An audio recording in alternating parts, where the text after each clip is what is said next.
The next passage says, every man who has something on his head while praying or prophesying disgraces his head. But every woman who has her head uncovered while praying or prophesying disgraces her head, for it is one and the same as the woman whose head is shaved. Okay. What do you make of that? What they were saying just 100 years before that is, thank God that I was not born a woman or an animal. Right. You know, when Jesus came to the earth, so much changed from that point. That is. That is in the time of Jesus. We are talking about the Corinthians. Yes. The Corinthians were like sexed up. You know, they were. Sorry, say again. What? Holy people. They were sexed up. What does that mean? They were not holy people. Is that an American slang? Yeah. Okay. So they were not doing well. Not doing well as a culture, right? But this is your Bible. And then when Christianity came in, their culture was already, you know, holier people. The women would be covered. They're Jewish people. And then the Bible went to the Gentiles, and Gentiles, I mean, there's still Christians who wear head coverings. There's all the Muslims. No, but it says those who don't wear they should have their head shaved. But this is, you got to read it within a cultural context. Why only cultural context? Is the Bible only for one culture? Absolutely not. Thank you. So I rest my case again. That's for every Christian woman. Oh my gosh, you're twisting my words. No, I didn't. You're twisting my words. Okay, once again, is it only for one culture? Specifically for the Corinthians. No, you're the one. Wait. You're the one who's saying it's for one culture. To the Corinthian church. Wait. You said it is only for this culture. Is that what you're saying? The Bible is not for one culture. What he's saying specifically there about a woman disgracing herself to prophesy with an uncovered head. Yes, it was specifically for the Corinthians. Is this part of the Bible or not? Do you know? Okay, there's another phrase in, I think it's Corinthians, where it says, "Women don't talk in the church." Yeah. So, Christians have taken that and run with it. Oh, women don't talk in church. And you know what happened at the time? Is she mocking Christians? I went to Bible school, so I paid a little attention. Okay, so in the culture at the time, the men were over here. They had learned the Talmud, the first, 5 books of the Bible. They knew it. They learned it. They were doing the whole, and the women were at home. Your friend is enjoying. She's actually videographing. She's taking a video. She's going to post it as a short on her channel. The women were at home learning how to cook, learn how to raise babies. But so, Treasure, wait, I'm not done. This is so good. Okay, so this drama. There's preaching going on. And then the men are over here. They know everything. They know all the context of what the guy's talking about. The women are over here going, can you please tell me what's going on? That was what was happening. Is the Bible for one culture? That's the question.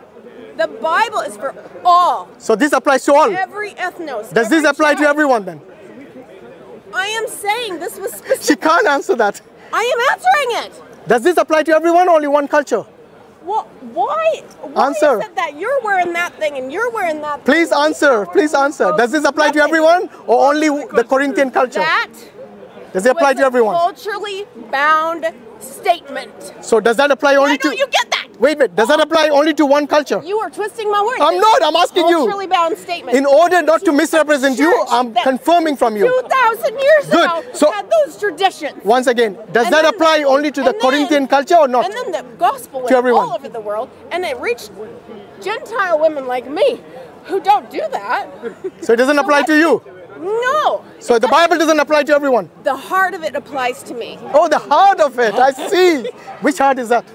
Okay, so if I'm So you will pick and choose which applies to you? Okay, so let's say I'm in church and I'm wearing a low-cut shirt prophesying. That's a no-no, right? In my culture, that's a no-no. Okay. But sorry, what's your culture, by the way? America. Hey, it's not Christian. Did you see that? Traditionally Christian. Thank you. Wait. I'm very sorry. By the way, let's carry on. I'm very sorry for how Americans are. Let's carry on.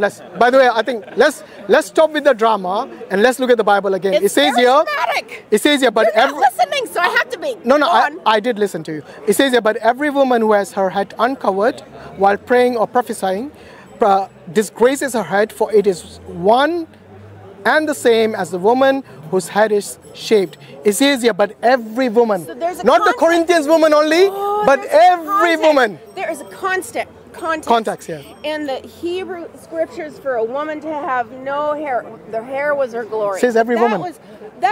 It's Jewish culture. It didn't say every Jewish woman. It says every woman. I'm not Jewish. I didn't say you were. I'm not. If I were to go to Afghanistan Yeah. and require that they practice American Christianity, she'd walk around like this, you know, during the Taliban. And No, actually, they walk around like Mary, with the heads covered. Okay, well, Okay. not the Christians. If I were to force my I'll tell you what. culture, Let's read if I were to force my culture. Honestly, this is culture. I'm not interested in American Culture culture. is I'm interested in what the Bible is saying here. from Okay, heart. the Bible here The carries heart on. of Christianity is not. It doesn't say any of that here. what's going I'm on going based here. on what the Bible is saying. Judge not according Okay. to appearance. It says. No, But judge it says here, for if a righteous woman. judgment. Let's it calm. says that. Let's calm down. For if a woman does not cover her head, have her also cut her hair off.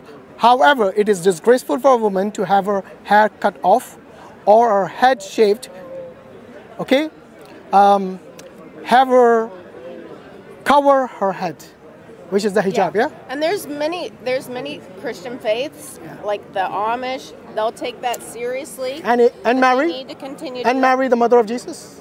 And of course, she was Jewish, so Yes. she was going to be covering her Okay, head. Yeah. but look what it says here. This is where you might disagree, maybe. Okay. It says here, for a man should not have his head covered, since he is in the image and glory of God. But the woman is the glory of man. Oops. How would you interpret that? Oh, this is Oh. so good. Okay, so when it says you're not in the glory of God. It even says that a woman reflects a man. So if a man were to mistreat a woman, you would see on this woman's face a sadness and a dullness, and she would be. Sorry, lovely. She would lose a We've lot got of. you one for yourself personally. Oh, thank you very much. God gave you something. You asked for it, it's come. Alhamdulillah. Jazakallah khair, bro. Thank you. Okay, that's a free copy of the Quran. Yeah. Right. So, I mean, I want to understand, why is a man the glory What of was God? that? You interrupted me. No, the man did. Oh, it says a woman is a reflection. A woman She is blames a everything to me. reflection Of Even though I'm her reading the husband. Bible. And a woman is a reflection of her husband. If a man treats her well, she's glowing. She's the woman that she's meant to be. But if he doesn't treat her well, and you might witness this with your own wives, like you go home and you treat them well and they just come alive. But if you go home and you're not so nice, I mean, it has an effect on Yeah, but Trisha, my question is, why is a woman not the glory of God like the man is? Well, it didn't say that we're not. Shall I read it again? It doesn't say that we're Shall I not. read it again? It doesn't say that we're It does. not. It says he is. Doesn't say we're not. Can you just open it again? Doesn't say we're not. It doesn't say we're not. Okay, are you a man? No. It says the man is the glory of God. So it does say you're not. You haven't asked my pronouns. I'm kidding. You don't want to go there. No. We'll be here all day otherwise. No, we wouldn't. We'd be here in 2 seconds. Okay. For it says here, where is it? Yeah, for a man should not have his head covered, since he is in the image and glory of God. Do you see the word woman there? Do you? He's in the image of and glory of God, the man. But it also says women were made in the image of God. Where? In other parts of the Bible, you're just looking at one single scripture and making a big conclusion. Okay, look, It's rich. Trisha. It is rich with meaning. No problem. Get the cross references and the Greek and the Hebrew. Trisha, Wow. if you say the woman is in the image of God, Yeah. then Paul contradicts you and the Old Testament if that is the case. Because he says, for a man should not have his head covered, since he is in the image and glory of God. Oh, but you're. And then he says, but the woman is the glory of man. Do you know what psychological symptom it is to look at things so black and white? Are you psychoanalyzing Paul? Borderline personality disorder. Looks at things. Are you very, psychoanalyzing Paul? very black and white. I'm doing it to you. No, Paul said that. I didn't say it. We must be very. Why is she blaming everything on me when I read the Bible? We must be a lot more nuanced, and to look at that one scripture we're is, black and white, they're is rainbow, isn't it? foolish. You've got to No, look no, at. she's not a rainbow. You've got to look at the whole of it. The whole of it. Okay, I'll And tell you what. It comes alive. I'll tell you what. You take the whole of the Bible and show me where the woman is the glory of God. The ball is in your court. Gone. Because I showed you otherwise. It doesn't mean that it's not in there, that I don't have it memorized. Argument from silence fallacy. Oh, stop that! It's a fallacy. You do not even believe that. Believe what? The argument from silence fallacy. I do actually. What's that? It means like you are just basing your claims because it doesn't mention anywhere in the Bible.